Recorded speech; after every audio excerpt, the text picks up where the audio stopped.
پہلے سفر کی دعا پڑھ لیجئے، میرے ساتھ مل کر سفر کی دعا پڑھتے ہیں۔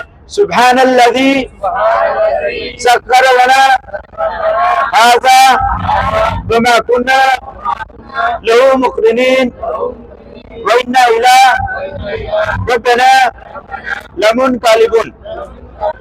تو حاجی صاحبان جنہوں نے عمرہ ادا کرنا ہے وہ نیت کی دعا میرے ساتھ مل کر پڑھیں گے۔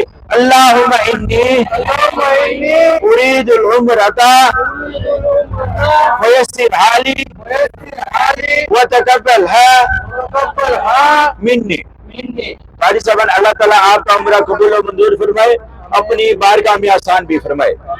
اگر آپ کو یہ دعا نہیں آتی تو آپ اپنے اتنا کہہ دیں، زبان میں اتنا کہہ دیں، یا اللہ میں عمرے کی نیت کر رہا ہوں یا کر رہی ہوں، اسے اپنی بارگاہ میں آسان فرما اور قبول فرما، یہ آپ کی نیت ہو جائے گی۔ اگر دعا نہیں آتی تو اگر آپ نے نیت تو کر لی لیکن تلبیہ نہیں پڑھا تو آپ کا عمرہ ادا نہیں ہوگا۔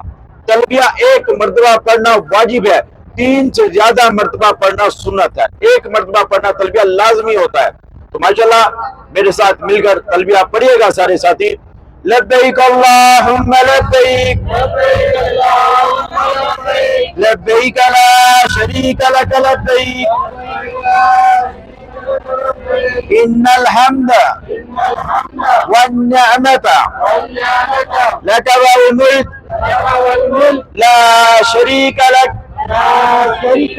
لبیک اللہم لبیک لبیک لا شریک لک لبیک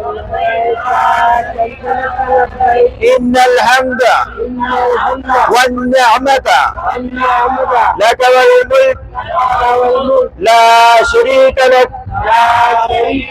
لبیک اللہم لبیک لبیک لا شریک لک لبیک ان الحمد والنعمت لک والملک لا شریک لک لبیک اللہم لبیک لبیک لا شریک لک لبیک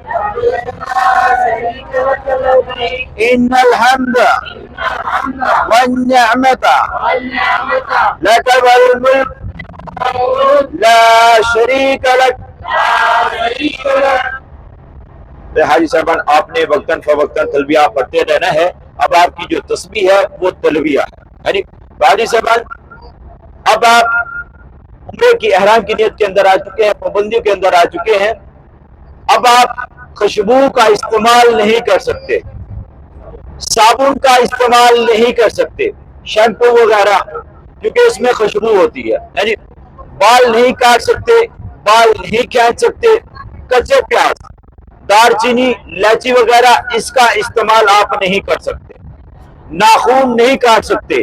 اگر وضو کرتے وقت کوئی بال گر جاتا ہے تو اس پر کوئی گناہ دم نہیں ہے۔ اگر کسی مرد حضرات نے بند شوز پہنا ہوا ہے تو بند شوز اتار دے، اگر سر سے کیپ پہنی ہوئی ہے سر سے کیپ بھی اتار دے۔ خواتین سر کو پاؤں کو ڈھانپ کر رکھیں گی اور جو مرد حضرات اور خواتین ہیں وہ چہرے کو کھلا رکھیں گی۔ اور پردہ کرنا یعنی کہ اس طرح ہے، خواتین کو چھتری نما کیپ ملتی ہے، وہ پہن کر آگے وہ کپڑا لٹکا سکتی ہیں، لیکن ماسک کا اور نقاب کا خواتین استعمال نہیں کر سکتی۔ تو حاجی صاحبان موبائل فون کا استعمال، جو ہم سب سے بڑی غلطی کرتے ہیں، اس کا استعمال آپ نہیں کر سکتے۔ یعنی کہ آپ فون کر لیں یا سن لیں، اس کے علاوہ واٹس ایپ، فیس بک، ٹویٹر وغیرہ، انسٹاگرام، اس کا استعمال آپ نہیں کر سکتے، کیونکہ کچھ چیزیں ایسی ہوتی ہیں نامناسب ہوتی ہیں، ہماری آنکھوں کے سامنے آ جاتی ہیں، کیونکہ ہمارے جسم کے جتنے بھی اعضاء ہیں وہ احرام کی پابندیوں کے اندر آ چکے ہیں۔ اگر کسی ساتھی کا احرام ناپاک ہو چکا ہے وہ احرام کو اتار کر احرام کو چینج کر سکتا ہے، لیکن سیلی ہوئی کوئی چیز نہیں پہن سکتا جب تک وہ عمرہ ادا نہیں کر لیتا۔ خارش کر سکتا ہے، اتنی نہیں کر سکتا کہ خون بہنا شروع ہو جائے، ہلکی پھلکی وہ کر سکتا ہے۔ اگر میڈیسن کوئی دوائی یعنی کہ بام وغیرہ، وکس وغیرہ کا استعمال آپ کر سکتے ہیں، یعنی کہ اس میں خوشبو وغیرہ ہوتی ہے یا ہلکی پھلکی جو بھی ہوتا ہے معاملہ، اس کا استعمال کر سکتے ہیں کیونکہ وہ دوائی میں آتی ہے۔ وہ ایک مجبوری کی بات ہے، اس کا استعمال آپ کر سکتے ہیں۔ اور بیڑی وغیرہ، گٹکا، پان وغیرہ، اس کا پرہیز کریں۔ 3 سے 4 گھنٹے اہم ہیں آپ کے، آپ پرہیز کر لیں۔ ویسے کر سکتے ہیں، مکروہ عمل ہے، نہ کرے تو بہتر ہے، کیونکہ 3-4 گھنٹے ہیں، اس میں آپ تھوڑی سی تکلیف برداشت کر لیں، اور پان، گٹکا وغیرہ، بیڑی کا استعمال آپ نہ کریں۔ تو حاجی صاحبان، ماشاءاللہ عمرہ ادا کرنے کا بالکل آسان سا طریقہ آپ کو بتلا دیتا ہوں، بالکل آسان سا۔ اب آپ تلبیہ پڑھتے ہوئے جائیں گے، جی وہ میں بتاؤں گا میں تلبیہ پڑھتے ہوئے، یعنی کہ سب سے پہلے آپ اپنے ہوٹل پہنچیں گے، وہاں جا کر اپنے روم میں اپنا سامان رکھیں گے۔ سامان رکھنے کے بعد جن ساتھیوں نے نماز ادا نہیں کی وہ نماز ادا کر لیں گے۔ نماز ادا کرنے کے بعد آپ کا کھانا تیار ہوگا، کھانا ریڈی ہوگا، جا کر آپ نے کھانا کھانا ہے۔ کھانا کھانے کے بعد آپ نے اکٹھے گروپ کی شکل بنا کے عمرہ ادا کرنے کے لیے چلے جانا ہے، کیونکہ گروپ کی شکل میں جائیں گے، ایک دوسرے کا آپ سہارا بھی بن جائیں گے، عمرہ کرتے وقت آپ کو مزہ بھی آئے گا، کیونکہ اکٹھے ہوں گے، گروپ کی شکل میں ہوں گے، تو آپ کی ایک یادگار زندگی کا ایک لمحہ بھی بن جائے گا کہ ہم نے فلاں شخص کے ساتھ عمرہ ادا کیا تھا۔ تو اسی لیے اکٹھے جائیں گے، عمرہ ادا کرتے وقت جب راستے میں جائیں گے تو تلبیہ پڑھتے ہوئے جائیں گے۔ جب آپ نے خانہ کعبہ بیت اللہ شریف کو دیکھ لیا، پھر آپ نے تلبیہ نہیں پڑھنا، پھر آپ نے اللہ تعالیٰ سے رو رو کر دعائیں مانگنی ہوتی ہیں، وہ وقت قبولیت کا ہوتا ہے۔